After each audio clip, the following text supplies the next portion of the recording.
9 में chapter number 5। देखिए, cell का यूनिट ऑफ लाइफ सबसे पहले समझना है सेल क्या होती है। ठीक है, सभी को पता है सेल क्या है। इट इज द सारे जितने ऑर्गेनिज्म होते हैं, सारे ऑर्गेनिज्म की बॉडी किससे बनती है? सेल से बनती है। फंडामेंटल, ठीक है, फंडामेंटल यूनिट ऑफ लाइफ है। अगर लाइफ है तो किसकी वजह से है? Due to the cell. समझ में आ रहा है? Every organism is made by cell, लेकिन कुछ ऑर्गेनिज्म जो होते हैं उनमें सेल नहीं होती। वायरस, वो एक्सेप्शन ऑफ सेल बताएंगे। समझ में आ रहा है? वायरस तो सेल को स्ट्रक्चरल और फंक्शनल यूनिट बोलते हैं। Structural and functional unit of life, मतलब हर living system, every living system की बॉडी किससे बनती है? सेल से बनती है, इसलिए इसको बोलते हैं स्ट्रक्चरल यूनिट। देखिए, दो वर्ड यहाँ पर हैं। स्ट्रक्चरल यूनिट का मतलब structure of every organism, structure is made by cell. सारे ऑर्गेनिज्म के स्ट्रक्चर है, हमारी बॉडी के स्ट्रक्चर किससे बना है? सेल से। और फंक्शनल यूनिट का मतलब जितने फंक्शन बॉडी में चलते हैं, बॉडी में जितने भी फंक्शन चलते हैं वो सब किसकी वजह से हैं? सेल की वजह से। Due to the cell. हर सेल में अपना फंक्शन चल रहा है।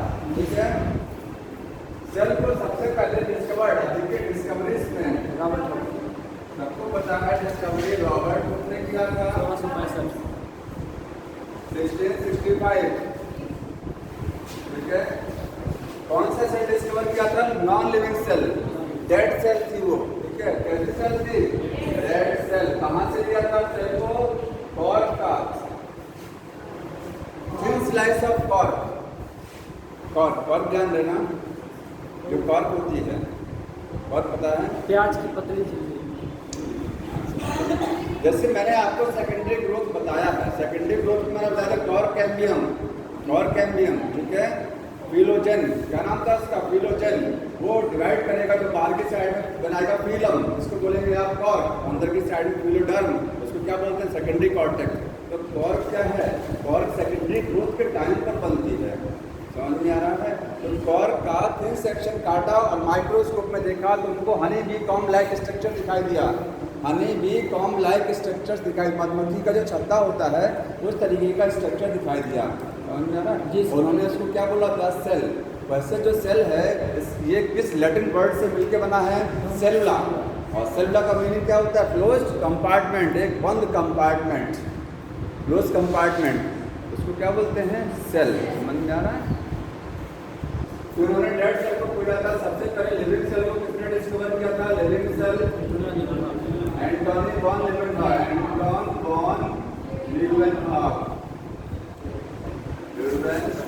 ने सबसे पहले लिविंग सेल को डिस्कवर किया था। ठीक है, लिविंग सेल। और वो लिविंग सेल कौन सी थी बताइए? लिविंग सेल कौन सा था? बैक्टीरिया था, प्रोकैरियोट था। समझ में आया? प्रोकैरियोट कॉन्ड वाटर से बैक्टीरिया, कॉन्ड वाटर लेकर के और उसको माइक्रोस्कोप में अपने खुद के डिजाइन किए माइक्रोस्कोप की मदद से फर्स्ट लिविंग सेल को डिस्कवर किया था। इन्होंने अपना खुद का डिजाइन किया, माइक्रोस्कोप लिया था। समझ में आया? फादर ऑफ माइक्रोबायोलॉजी भी बोला जाता है एंटोनी वॉन लीवेनहॉफ को। समझ में आ रहा है? किसने सबसे पहले माइक्रोस्कोप बनाया? First microscope was developed by, सबसे पहले microscope Zacharias Johnson. Zacharias Johnson ने सबसे पहले माइक्रोस्कोप को डिस्कवर किया था। ठीक है,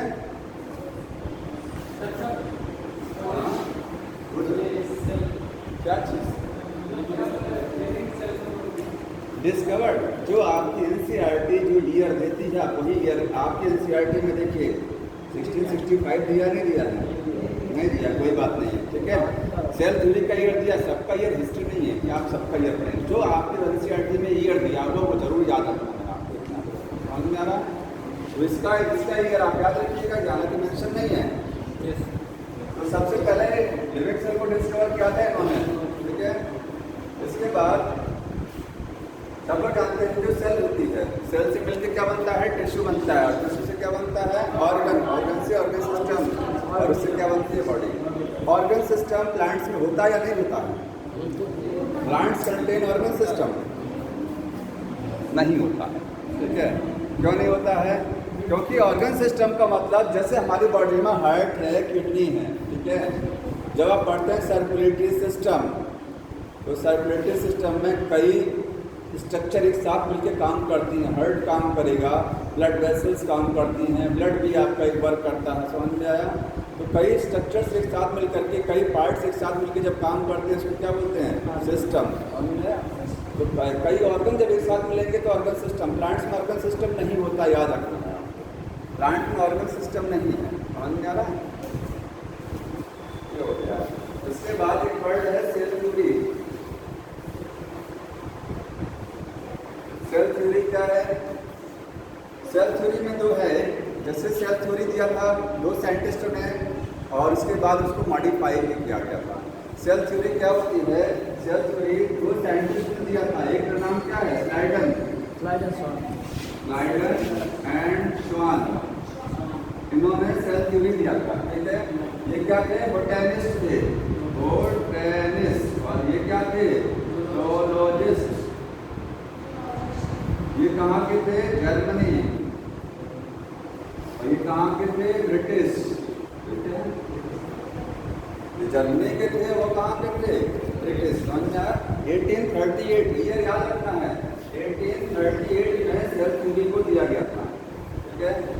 इन्होंने स्लाइडर ने क्या बताया? स्लाइडर ने बताया, जो कि बॉटनिस्ट थे, इन्होंने बताया all plants are made by cells और इट्स प्रोडक्ट्स। जितने भी प्लांट्स होते हैं वो सब किसके बने होते हैं?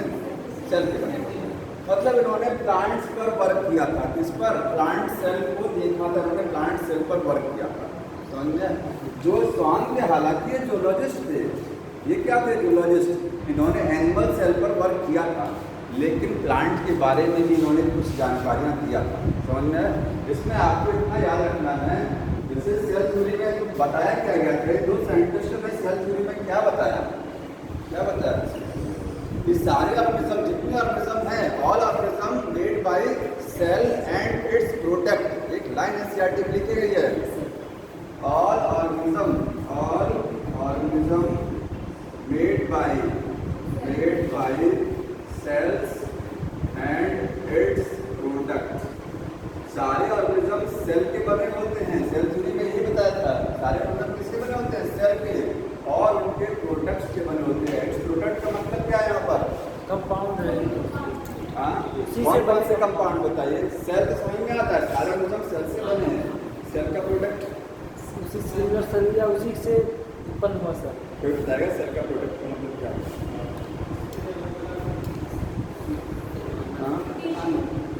टिश्यू तो सेल से बनता, उसी का पुराना सबसे जिससे वो बनता। क्या बॉडी में हमारे केवल सेल ही है या कुछ और भी है?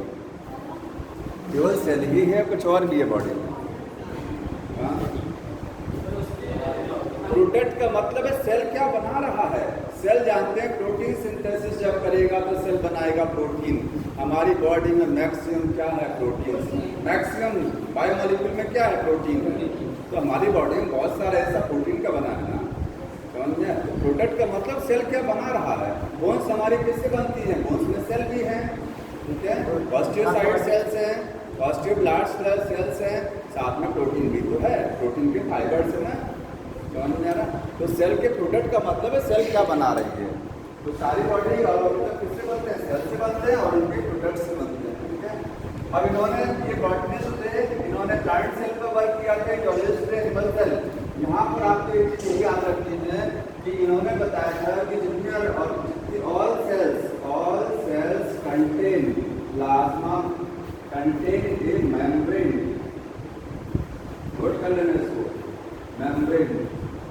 Now we call it plasma membrane. इन्होंने बताया कि सारे जितनी सेल्स होती हैं, सारी सेल्स में बाहर मेम्ब्रेन होती है, और आज हम उस मेम्ब्रेन को क्या बोलते हैं? प्लाज्मा मेम्ब्रेन या सेल मेम्ब्रेन। ये बात इन्होंने बताया था, ठीक है। इस चीज़ को याद रखना है, स्वान ने बताया था, ठीक है। इसके बाद देखिए, इन्होंने बोला, ये जूलॉजिस्ट थे लेकिन उन्होंने प्लांट सेल पर भी वर्क किया था। उन्होंने कहा कि plant cells contain the cell wall. तो सबसे पहले किसने बताया कि प्लांट सेल में सेल वॉल होती है? उसने बताया, ठीक है। तो plants contain, plant cell contain cell wall around cell wall. ये याद रखना है, क्योंकि जूलॉजिस्ट है तो आपको कंफ्यूजन हो जाएगा कि जूलॉजिस्ट है, इन्होंने एनिमल सेल के बारे में बताया गया होगा, लेकिन उन्होंने प्लांट सेल के बारे में बताया था। अब अगर क्वेश्चन आता है, ये जो स्टेटमेंट बोला था, all organism are made by cell and its product, ये स्टेटमेंट किसका है? हालांकि इन दोनों साइंटिस्टों ने मिल करके सेल थ्योरी दिया था। सेल थ्योरी का मतलब समझ रहे हैं कि इन्होंने प्लांट सेल का स्टडी किया, इन्होंने मेनली एनिमल सेल का स्टडी किया था, साथ में कुछ प्लांट सेल के बारे में भी स्टडी कर दिया, ओवरऑल मिल करके सेल थ्योरी दिया, ठीक है। लेकिन सेल थ्योरी मेनली किसकी है? स्वान की है, मेनली स्वान ने दिया था। ये लाइन जो बोला था मेनली किसने बोला था? स्वान साइंटिस्ट ने, याद रखना।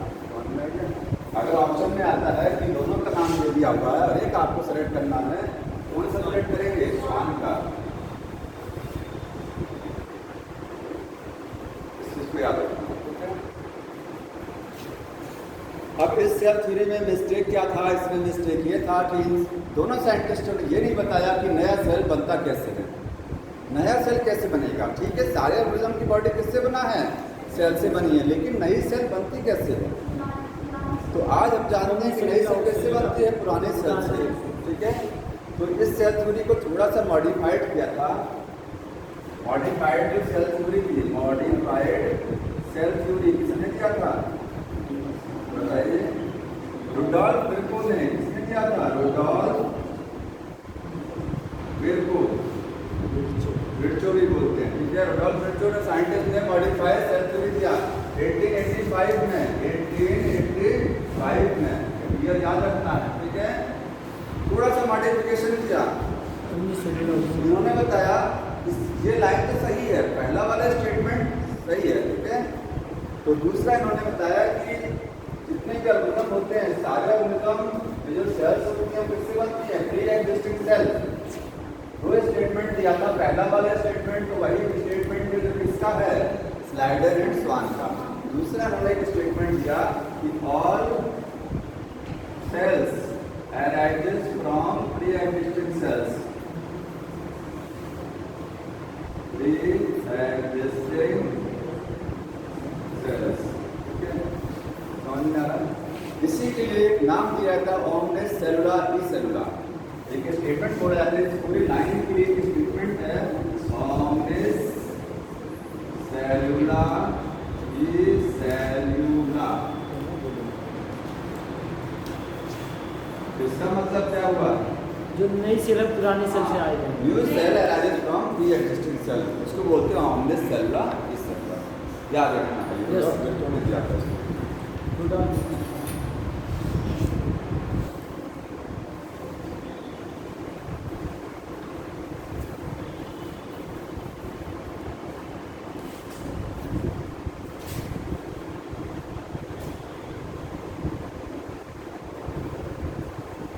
देखिए आपकी बुक में लाइन पढ़िए, पहला पैराग्राफ जो 126 पेज नंबर पर दिया हुआ है, बुक सबके पास है, अगर नहीं है तो मैं बोल रहा हूँ। इसमें एक स्टेटमेंट दिया है, Schwann proposed the hypothesis that bodies of animal and plants are composed of cell and its product. Schwann scientist ने बताया था कि जितने प्लांट्स या जितने एनिमल्स होते हैं उनकी बॉडी किससे बनती है? सेल से बनती है या उनके प्रोडक्ट से बनती है।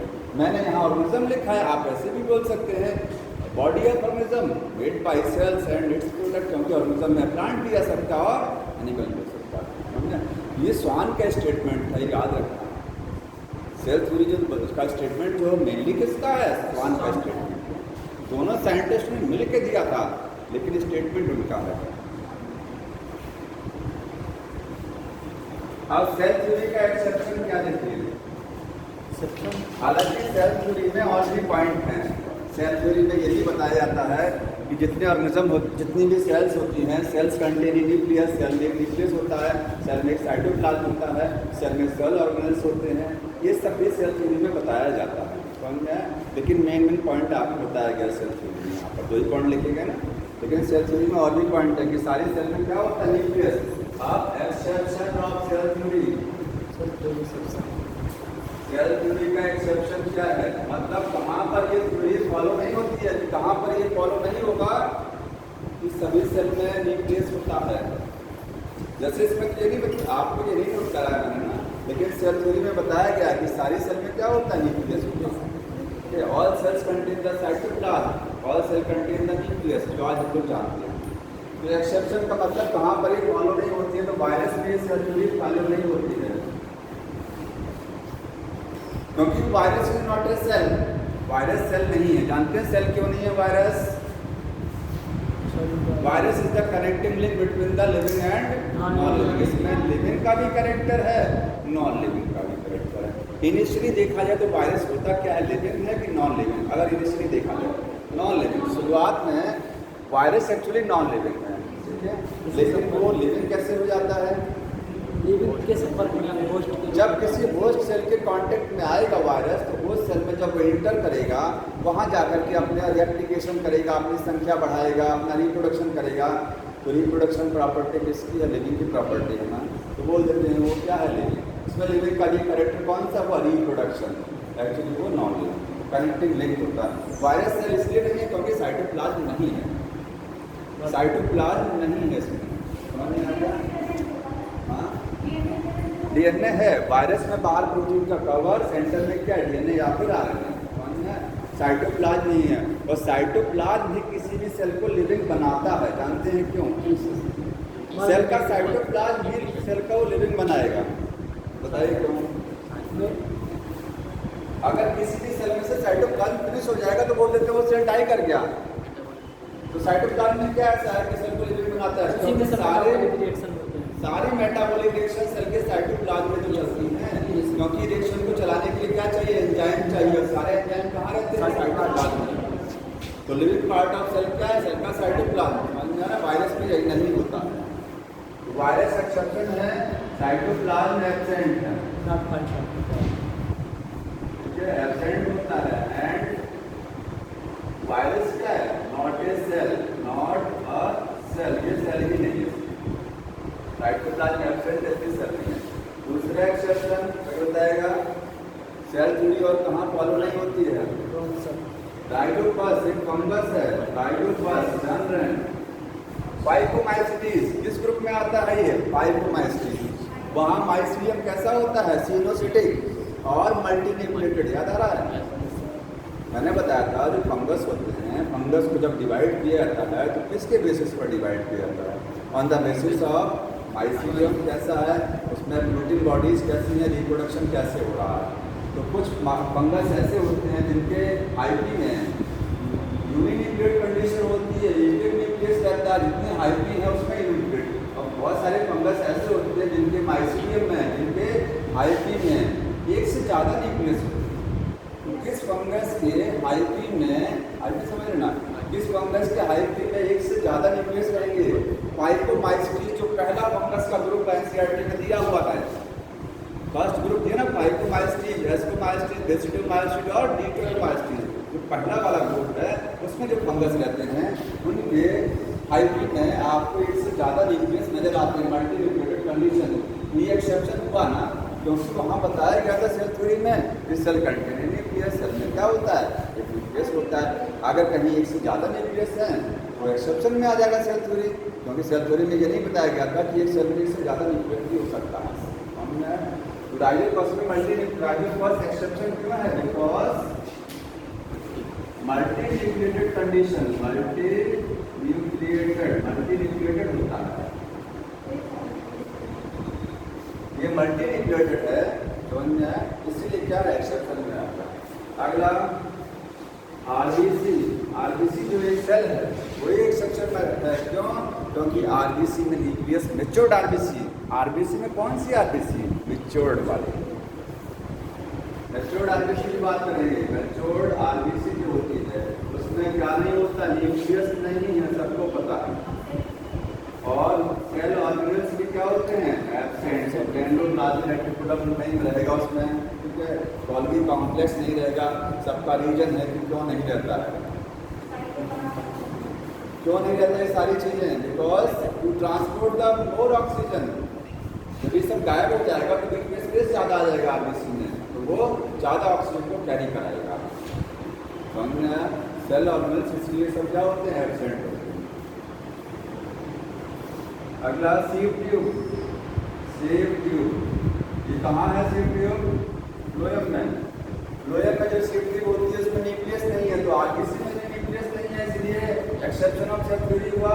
सीव ट्यूब में भी क्या है? नो न्यूक्लियस, न्यूक्लियस नहीं है, इसलिए ये भी क्या हो गया? एक्सेप्शन में आ गया। ये कहाँ पर होगा? सीव ट्यूब फ्लोएम का, कौन? फ्लोएम का एक सेल। और एक और एक्सेप्शन में है, आप बैक्टीरिया भी लिख सकते हैं। बैक्टीरिया जो प्रोकैरियोटिक सेल है, क्योंकि मेजर सेल ऑर्गेनल एब्सेंट है। बैक्टीरिया में ना तो कंप्लीट न्यूक्लियस होता है और ना ही मेन सेल ऑर्गेनल्स होते हैं। राइबोसोम होता है, बाकी तो सब गायब है उसमें भी ना, समझ में आ रहा? वो भी एक्सेप्शन है। माइकोप्लाज्मा। हाँ, बैक्टीरिया में सारे बैक्टीरिया।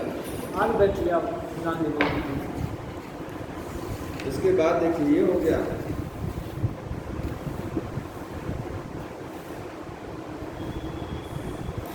अब एक सेल का ओवरव्यू दिया हुआ है कि सेल में कितनी चीज़ें होती हैं। सब लोग जानते हैं सेल में एक न्यूक्लियस है, सेल में साइटोप्लाज्म है, सेल के सेल ऑर्गेनल्स होते हैं। अगर प्लांट सेल है तो सेल वॉल भी होगा, बैक्टीरिया है तो सेल वॉल होगा, एनिमल है तो सेल वॉल नहीं होगा। इसमें आपको बताने जा रहे हैं आगे कि डिफरेंस क्या होता है प्रोकैरियोटिक और यूकैरियोटिक सेल में, क्या डिफरेंस है। ठीक है, सेल में क्या क्या होता है ये बताइए हम बेस से लेगा। अभी सब बता दें। प्रोकैरियोटिक सेल और यूकैरियोटिक सेल में डिफरेंस समझ लीजिए। ये सब सर यही पहले बता दीजिए जो सेल के अंदर क्या क्या चीजें हैं जानने से पहले। ठीक है, सेल में यहाँ पर क्या है? न्यूक्लियस। ठीक है, यहाँ पर क्या हुआ? साइटोप्लाज्म। इसके बाद आपको यहाँ क्या मिलेगा? माइटोकॉन्ड्रिया। माइटोकॉन्ड्रिया मिलेगा ना? ठीक है, इसके बाद न्यूक्लियस में डीएनए है। क्या है? न्यूक्लियस में डीएनए और एक स्ट्रक्चर न्यूक्लियस में क्या? न्यूक्लियोलस। न्यूक्लियोलस हो गया। राइबोसोम रहेंगे यहाँ पर, क्या रहेगा? राइबोसोम रहेंगे। ठीक है, इसके बाद यहाँ पर एंडोप्लाज्मिक रेटिकुलम रहेगा। एंडोप्लाज्मिक रेटिकुलम रहेगा ना यार। इसके बाद क्या रहेगा? Golgi complex. गोल्गी बॉडी यहाँ पर रहेगा। ठीक है, गोल्गी बॉडी। तो mitochondria, endoplasmic reticulum, Golgi body, ribosome हो गया, वैक्यूल्स रहेगी। क्या रहेगा? वैक्यूल्स रहेगा। ठीक है, हाँ, और क्या रहेगा बताइए? कोशिका द्रव साइटोप्लाज्म होता है। ठीक है, हाँ रहेगा, साइटोप्लाज्म लिखा देना, साइटोप्लाज्म हो गया। उसके बाद पेरोक्सिसोम्स, पेरोक्सिसोम्स रहेंगे। अगर ये प्लांट सेल है तो इसमें ग्लाइऑक्सिसोम्स भी रहेगा। ग्लाइऑक्सिसोम्स ये सब आगे बताएंगे। माइक्रोबॉडीज में है सभी। लाइसोसोम्स नजर आएंगे। क्या होगा? लाइसोसोम्स। ठीक है, स्पिरोसोम्स। लाइसोसोम आर्थिक खेलिए। हाँ, ये सारे स्ट्रक्चर होते हैं। सेंट्रियोल क्या होगा? एनिमल सेल है तो सेंट्रियोल, प्लांट सेल में वो नहीं होता है। अब प्रोकैरियोटिक सेल और यूकैरियोटिक सेल में अंतर क्या है वो समझ लीजिए ध्यान से।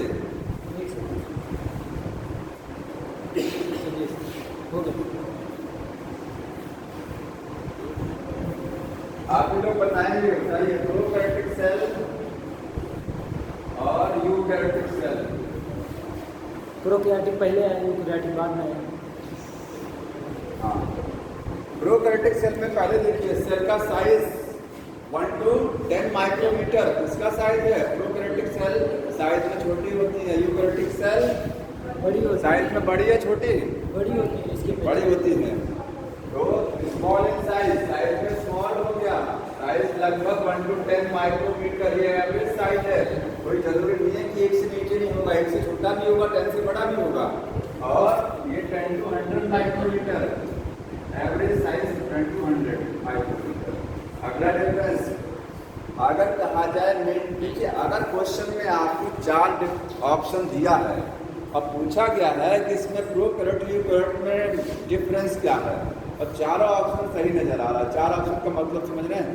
पहला लिखा गया है in prokaryotes nucleus is not complete, nucleus complete नहीं होता है, इनकम्प्लीट न्यूक्लियस प्रेजेंट है। ठीक है, दूसरा स्टेटमेंट लिखा है कि प्रोकैरियोट में 70s राइबोसोम है, यूकैरियोट में 80s होता है। ठीक है, और 2 ऑप्शन और।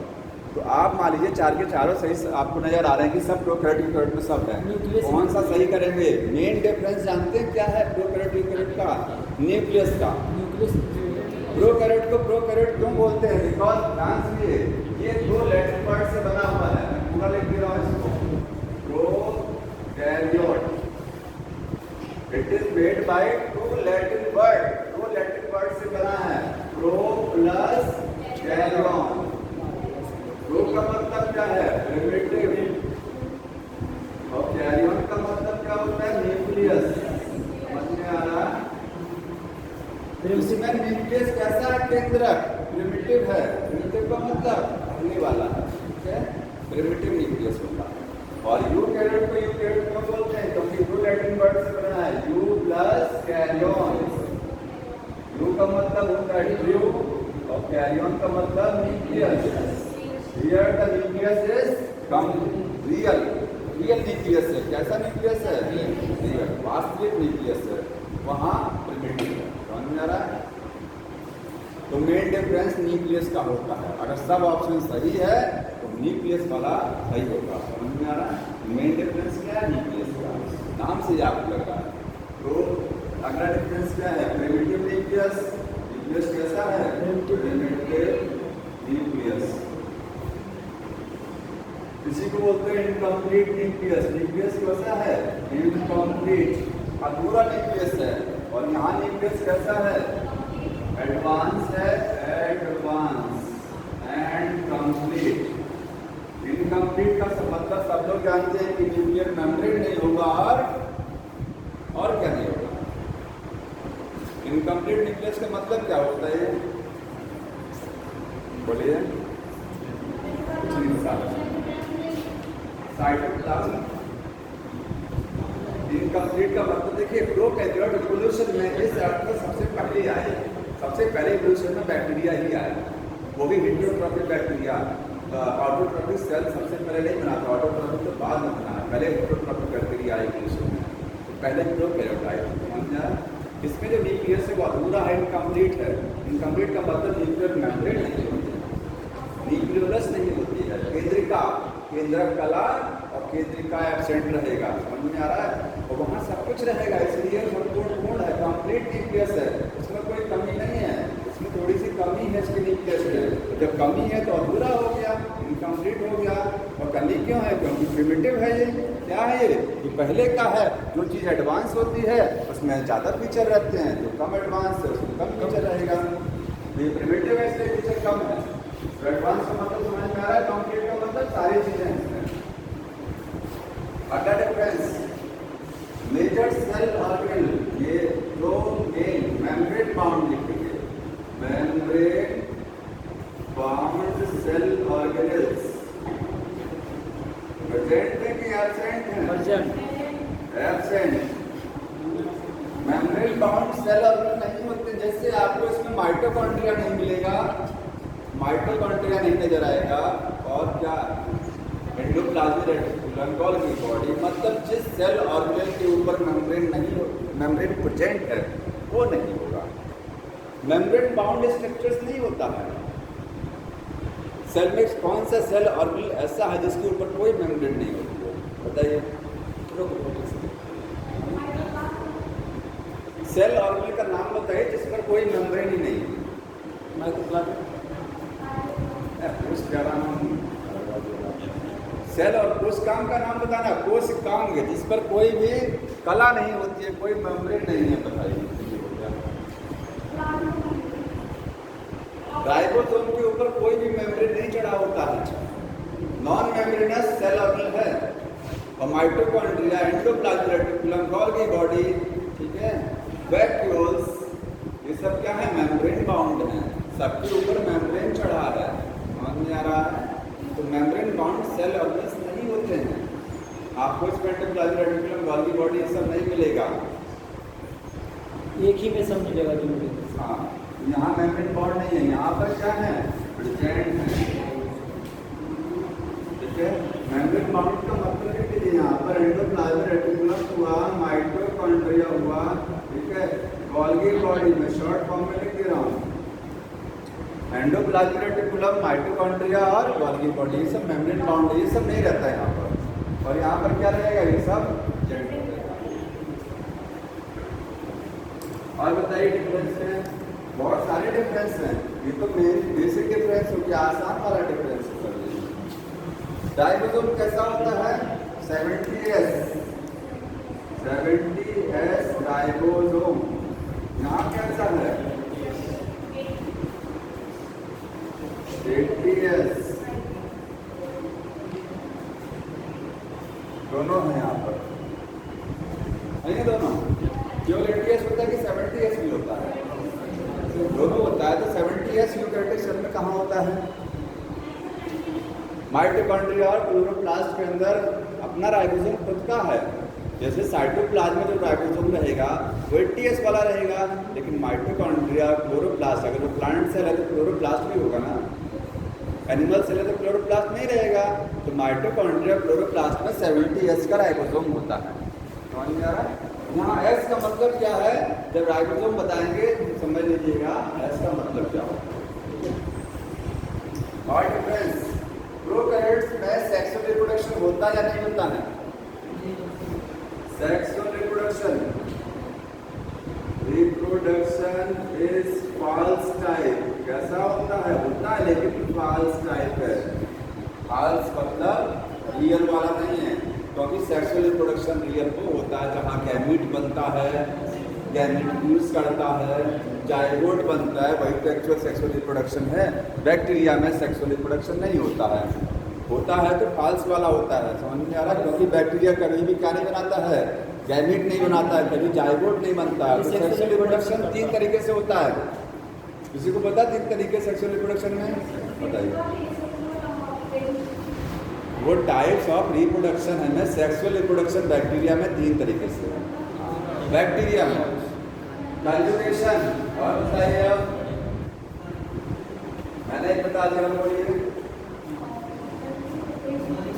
हाँ, कंजुगेशन, ट्रांसफॉर्मेशन, ट्रांसडक्शन, क्लास 12 में बुक में दिया है।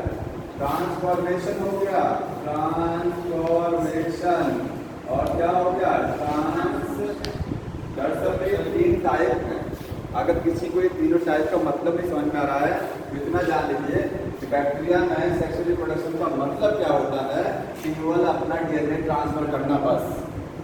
एक बैक्टीरिया अपनी बॉडी से दूसरे बैक्टीरिया में जीनोम को ट्रांसफर कर देता है, यही हो गया रिप्रोडक्शन इसका। समझ में आया? तो सेक्सुअल रिप्रोडक्शन में कभी गैमेट नहीं बनता, कभी जाइगोट नहीं बनता, कभी गैमेट यूज नहीं करेगा। ये फॉल्स रिप्रोडक्शन है सेक्सुअल वाला। समझ में? केवल जीनोम का मिक्सिंग होता है, जीनोम का मिक्सिंग होता है। समझ में? और यहाँ पर ट्रू सेक्सुअल रिप्रोडक्शन कैसा होता है? Real true sexual reproduction. अगला देखिए, तो रिप्रोडक्शन होता कैसे है फिर? ये सेक्सुअल तो समझ, सेक्सुअल ये होता है।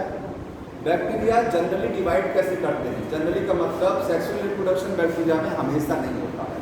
मोस्ट कॉमन तरीका प्रोकैरियोटिक सेल को डिवाइड करने का कौन सा है? प्रोकैरियोटिक सेल मोस्टली किस प्रोसेस से डिवाइड करती हैं? सेल डिवीजन, तो डिवीजन का नाम हो गया ना। किस प्रोसेस से डिवाइड करती हैं? ए माइटोसिस, बाइनरी फिजन।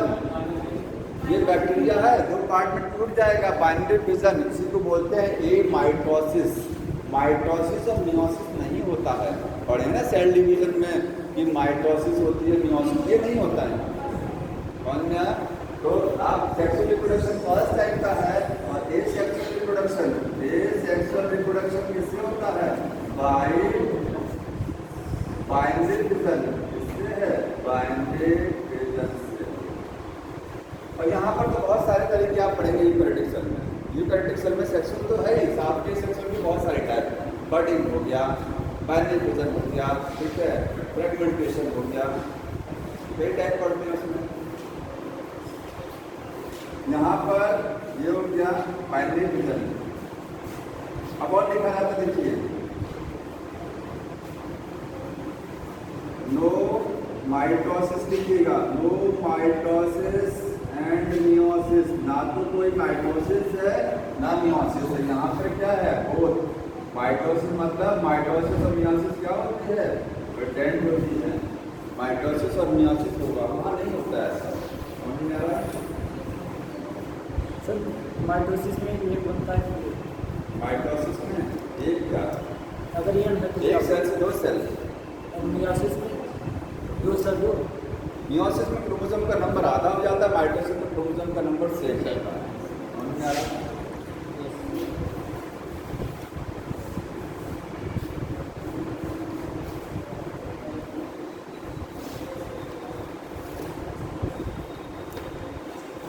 और डिफरेंस देखिए,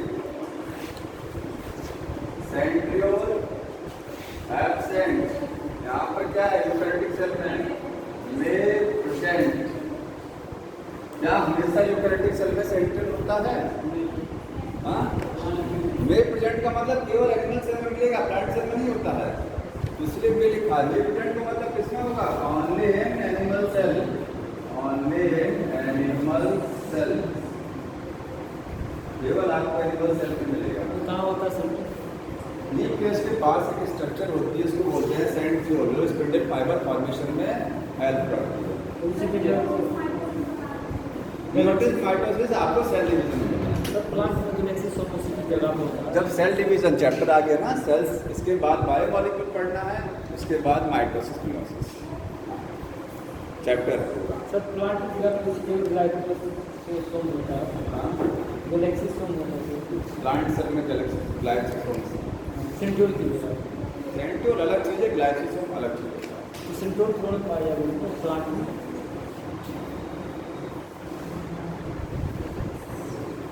और डिफरेंस देखिए, ट्रांसक्रिप्शन,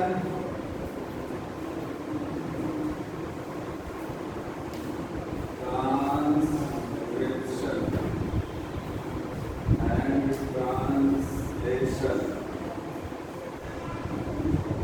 occurs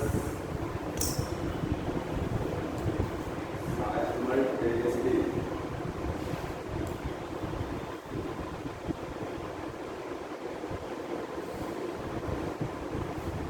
एक मैंने एक वर्ड लिखा है ट्रांसक्रिप्शन, कोई जानते हैं क्या है? डीएनए से आरएनए का बनना ट्रांसक्रिप्शन, और आरएनए से प्रोटीन का बनना ट्रांसलेशन। ठीक है, तो प्रोकैरियोटिक सेल जो होती है, ध्यान से देखिए, ये सर प्रोकैरियोटिक सिर्फ सेल, होता है, पता नहीं क्या होता है शामिल। ये प्रोकैरियोटिक सेल है। प्रोकैरियोटिक सेल में चूंकि न्यूक्लियस नहीं होता है, क्या नहीं होता है? प्रोकैरियोटिक सेल में क्या चीज नहीं है? न्यूक्लियस नहीं है। ठीक है, ये प्रोकैरियोटिक सेल, इसमें न्यूक्लियस नहीं है। तो डीएनए यहाँ पर है, डीएनए से आरएनए कहाँ बनेगा? सेल के साइटोप्लाज्म में बनेगा ना, कहाँ बनेगा? जब न्यूक्लियस नहीं है, न्यूक्लियर मेम्ब्रेन नहीं है ना। न्यूक्लियस का मतलब न्यूक्लियस तो है लेकिन इनकम्प्लीट है। ठीक है, न्यूक्लियर मेम्ब्रेन नहीं है, तो न्यूक्लियस में जो डीएनए, आपको जो डीएनए दिखाई दे रहा है, इसका डीएनए कहाँ होता है? सेल के साइटोप्लाज्म में ऐसे ही रहता है। ठीक है, तो डीएनए से आरएनए बनेगा तो कहाँ बनेगा? सेल के साइटोप्लाज्म में। और आरएनए से प्रोटीन कहाँ बनेगा? सेल के साइटोप्लाज्म में। डीएनए से आरएनए का बनना क्या बोला जाता है? ट्रांसक्रिप्शन। आरएनए से प्रोटीन का बनना ट्रांसलेशन। ये दोनों सेल के साइटोप्लाज्म में ही होते हैं। लेकिन यूकैरियोटिक सेल में क्या होता है? यूकैरियोटिक सेल है, इसमें चूंकि न्यूक्लियस कंप्लीट है, न्यूक्लियस में एक न्यूक्लियर मेम्ब्रेन दिखाई दे रही है आपको, ये न्यूक्लियर मेम्ब्रेन है, यहाँ अंदर डीएनए है, डीएनए से आरएनए बनेगा इनसाइड द न्यूक्लियस। कहाँ बनेगा? न्यूक्लियस के अंदर। तो आप बोलेंगे ट्रांसक्रिप्शन कहाँ होता है? न्यूक्लियस के अंदर होता है। न्यूक्लियस पूरा अलग स्ट्रक्चर हो गया ना, और ये आरएनए बन करके सेल के साइटोप्लाज्म में आएगा। यहाँ पर आरएनए से क्या बनेगा? प्रोटीन बनेगा। तो ट्रांसलेशन जिसको बोलते हैं, कहाँ होता है? सेल के साइटोप्लाज्म। समझ में आ रहा है? यहाँ पर ट्रांसक्रिप्शन, ट्रांसलेशन दोनों साइटोप्लाज्म में है। यहाँ ट्रांसक्रिप्शन कहाँ है? न्यूक्लियस के अंदर है, क्योंकि न्यूक्लियस के में एक मेम्ब्रेन चढ़ी हुई है। और ट्रांसलेशन कहाँ होगा? सेल के साइटोप्लाज्म में। समझ में आ रहा है? यहाँ दोनों साथ साथ होते हैं। साथ साथ का मतलब समझ रहे हैं? क्लास 12 की एनसीईआरटी जब पढ़िएगा, उसमें मॉलिक्यूलर बेसिस ऑफ इनहेरिटेंस जो चैप्टर है, उसमें पढ़िएगा कि बताया गया है कि डीएनए प्रोकैरियोटिक सेल में ट्रांसक्रिप्शन और ट्रांसलेशन दोनों साथ में, जबकि यूकैरियोटिक सेल में क्या होता है? पहले ट्रांसक्रिप्शन होता है, देन क्या होता है? ट्रांसलेशन। वहाँ साइमल्टेनियसली का मतलब एक साथ चल रहा प्रोसेस। समझ में आ रहा है? सर डीएनए से आरएनए ट्रांसक्रिप्शन, डीएनए से आरएनए ट्रांसक्रिप्शन और आरएनए से प्रोटीन ट्रांसलेशन।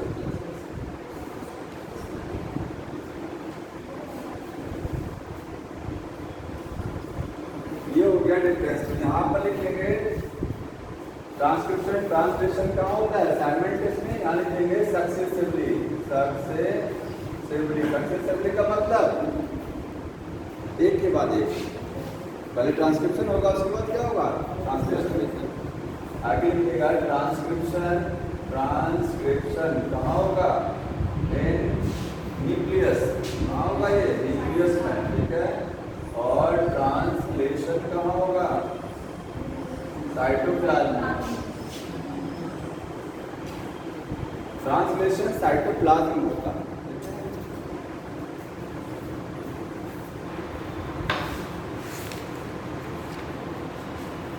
आगे सेल्स का शेप और साइज दिया हुआ है, ठीक है। ये जो पेज नंबर 127 है की बुक में, जो सेल्स होती हैं उनका शेप और साइज। यूकेरियोटिक और प्रोकैरियोटिक का, यूकेरियोटिक और प्रोकैरियोटिक।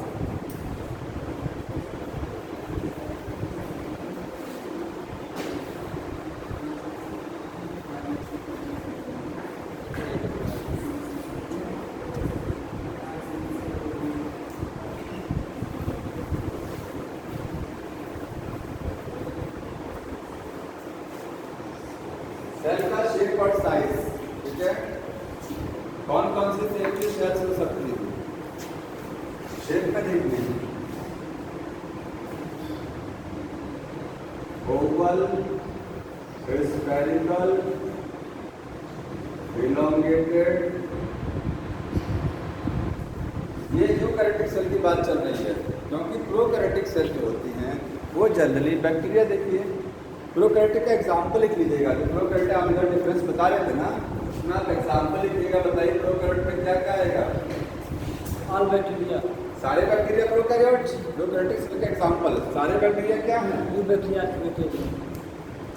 हाँ, यू बैक्टीरिया, बैक्टीरिया। प्रोकैरियोट के एग्जाम्पल क्या है? सारे बैक्टीरिया। उसमें कैटेगरी है आर्की बैक्टीरिया और यू बैक्टीरिया। इसके बाद और क्या आएगा प्रोकैरियोटिक सेल में? Blue-green algae. ब्लू-ग्रीन एल्गी क्या बोलते हैं? साइनोबैक्टीरिया, ठीक है। साइनोबैक्टीरिया क्या है? ब्लू-ग्रीन एल्गी है। एक्चुअली ये बैक्टीरिया होता है। क्या होता है? बैक्टीरिया। लेकिन इसको एल्गी क्यों बोलते हैं? ब्लू-ग्रीन एल्गी, क्योंकि इसकी कैरेक्टरिस्टिक एल्गी से मैच करते हैं। जैसे एल्गी फोटोसिंथेसिस करती है, ये भी करता है। एल्गी में क्लोरोप्लास्ट है, एल्गी है। एल्गी से कुछ फीचर मैच होने की वजह से इसको क्या बोल देते हैं? Blue-green algae. बैक्टीरिया हो गया, ब्लू-ग्रीन एल्गी, ये सब किसके एग्जाम्पल हैं? प्रोकैरियोटिक। समझ में आ रहा? Yes sir. तो सेल का शेप और साइज, ये मेनली यूकेरियोटिक सेल की बात कर रहे हैं। ओवल हो सकता है, स्फेरिकल, इलोंगेटेड हो सकता है। आपके स्ट्रेटजी में डायग्राम दिया है, स्पिंडल शेप लिखिए। स्पिंडल शेप की सेल्स हो सकती हैं, ठीक है। अमीबॉइड शेप, अमीबॉइड शेप हो सकती है, अमीबॉइड शेप हो सकती है, स्पिंडल शेप हो सकता है। ये सब सेल्स का क्या है? शेप। सिलेंड्रिकल हो सकती है, सिलेंड्रिकल। और कोई शेप बताइए इसके अलावा, और कोई शेप सेल्स का? लीनियर। लीनियर का मतलब सीधा होता है, एक होता है ब्रांच। कोई दो ही चीज तो होती है, तो लीनियर होगा या ब्रांच होगा, ठीक है। लीनियर को सिलेंड्रिकल आप हो गया, और सिलेंड्रिकल का मतलब ही लीनियर हो गया। ओवल का मतलब से भी बोला बोला, ओवल का मतलब बोला। ओवल का मतलब अंडाकार, स्फेरिकल का मतलब गोलाकार, ठीक है। गोला का मतलब खोखला, ओवल का मतलब अंडे की तरफ खड़ा होता है। सुन लिया करिए, ध्यान से पहले सुन लिया करिए, पहले सुनने का काम ज़्यादा करिए, ठीक है। और क्वेश्चन रिलेटेड वाला ज़्यादा करिए। देखिए, ओवल का मतलब ये ओवल हो गया अंडाकार, ठीक है। स्फेरिकल हो गया इलोंगेटेड। इसमें आपको ये सब जो एनसीईआरटी में वर्ड दिया है, देखिए इलोंगेटेड सेल में आपके ऊपर नर्व सेल लिखा हुआ है। कौन सा सेल होता है? नर्व। मतलब जो सेल लंबी सेल्स है, इलोंगेटेड है। तो नर्व सेल्स का एक एग्जाम्पल हुआ वो क्या है? Elongated cell. समझ में आ रहा है? लंबी सेल। इसके बाद स्पिंडल शेप का एग्जाम्पल क्या हुआ? ब्रैकेट्स। ब्रैकेट्स क्या है, स्पिंडल शेप में है। प्लांट, ये प्लांट सेल अगर कहा जाए कि प्लांट सेल का नाम बताइए, ये स्पिंडल शेप होती है। स्पिंडल शेप क्या होती है, इसको क्या बोलते हैं, स्पिंडल शेप, ठीक है। ब्रैकेट्स स्पिंडल शेप में, और एनिमल सेल में स्मूथ मसल्स, स्मूथ मसल्स भी एक जो है। अमीबॉइड मतलब जो अमीबा के तरीके से है। ह्यूमन का WBC क्या होता है, बुक में लिखा है आपके, ह्यूमन का WBC क्या है, अमीबॉइड सेल है। उसकी कोई शेप फिक्स नहीं होती है, WBC की कोई शेप फिक्स नहीं है, समझ में आ रहा है। RBC कैसी होती है, बाइकॉनकेव, बाइकॉनकेव, देखिए डायग्राम दिया है। Red blood cells round and biconcave, ठीक है। स्फेरिकल में कौन सा सेल आएगा, RBC आएगा। ये स्फेरिकल होती है, स्फेरिकल या फिर राउंडेड, समझ में आया। और कैसे होती हैं, बाइकॉनकेव, बाइकॉनकेव, स्फेरिकल है और circular and biconcave. Cylindrical cell कौन सी होती है, स्ट्राइटेड मसल, जो स्केलेटल मसल पढ़ाया आपको ना, अरे 3 टाइप का मसल्स बताया था। Skeletal muscles are cylindrical, smooth muscles are spindle shape बताया था, और तीसरा मसल कौन सा था, हार्ट मसल, कार्डियक मसल। वो भी कैसे होती है, सिलेंड्रिकल ही होती है लेकिन ब्रांच होती है, समझ में आ रहा है। तो सिलेंड्रिकल के बहुत सारे एग्जाम्पल हैं। सिलेंड्रिकल में आप वही पढ़ सकते हैं, कौन सा वाला, जाइलम में जो सेल्स होती हैं, ट्रैक जाइलम में क्या बोलते हैं इसको, वेसल्स, वेसल्स कैसी होती हैं, सिलेंड्रिकल, समझ में आ रहा है।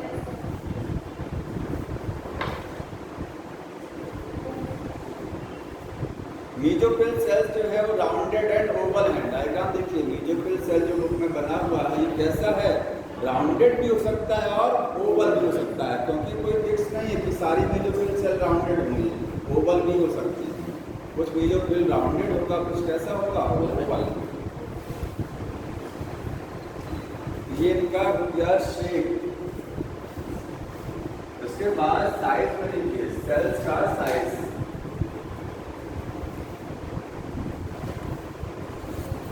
साइज में स्मॉलेस्ट सेल कौन सी होती है, माइकोप्लाज्मा। सबसे छोटी सेल कौन सी है, माइकोप्लाज्मा। सबसे लार्जेस्ट सेल कौन सा होता है, सूत्रकांड, ऑस्ट्रिच एग, ऑस्ट्रिच एग। सबसे लॉन्गेस्ट सेल नर्व सेल, लगभग 1 मीटर या 90 सेंटीमीटर नर्व सेल। अब इसमें बुक में साइज दिया हुआ देखिए, जो एक चीज यहाँ पर देख लीजिए, पेज नंबर 126 ओपन करिए, मिला सबको। 126 पर सबसे लास्ट की लाइन लिखा, mycoplasma are the smallest cell, लिखा हुआ है। इसका साइज लिखा है 0.3 माइक्रोमीटर, 0.3 माइक्रोमीटर। आगे लिखा है लेंथ, इसका साइज लिखेगा 0.3 माइक्रोमीटर। ये क्या है, लेंथ है इस बैक्टीरिया की, क्या है ये, लेंथ। और अगले पेज पर आइए, नेक्स्ट पेज पर 128 पेज नंबर पर देखिए, वहां लिखा है पीपीएलओ दिखाया गया है, पीपीएलओ मिला।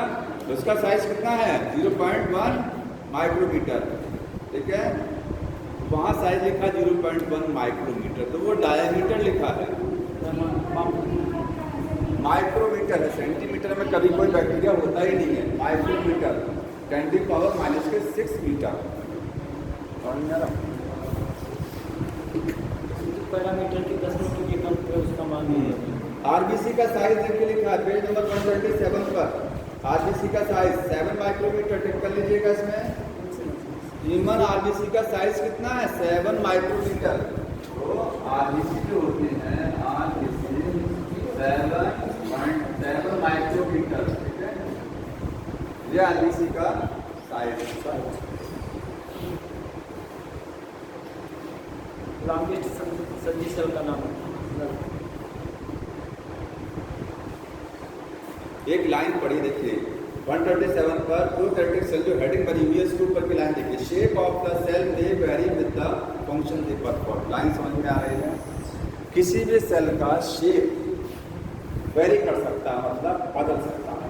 जितने शेप दिखाई थी ना, तो शेप सबका एक जैसा तो होता नहीं है, सबका शेप क्या होता है अलग अलग। वो शेप किसके हिसाब से डिसाइड होता है? फंक्शन के हिसाब से डिसाइड होता है। लिखा है shape of the cell may vary, मतलब बदल सकता है according to the function, function के अकॉर्डिंग। जैसा फंक्शन होगा उसी हिसाब से उसका शेप होगा। जैसे नर्व सेल का फंक्शन अलग है तो उसकी शेप कैसी है? लॉन्ग सेल है, इलोंगेटेड है, ठीक है। आरबीसी का काम दूसरा है, आरबीसी कैसी है? बाइकॉन्केव हो गया, समझ में आया? तो जैसा फंक्शन रहेगा उस हिसाब से उसका क्या रहेगा? शेप रहेगा। हमारी बॉडी में जितनी सेल्स होती हैं सारी सेल एक जैसी होती हैं, डिफरेंट होती है? बताइए। सारी सेल डिफरेंट है, समझ में आया? बॉडी में जितनी भी सेल्स हैं वो सब एक जैसी नहीं होती।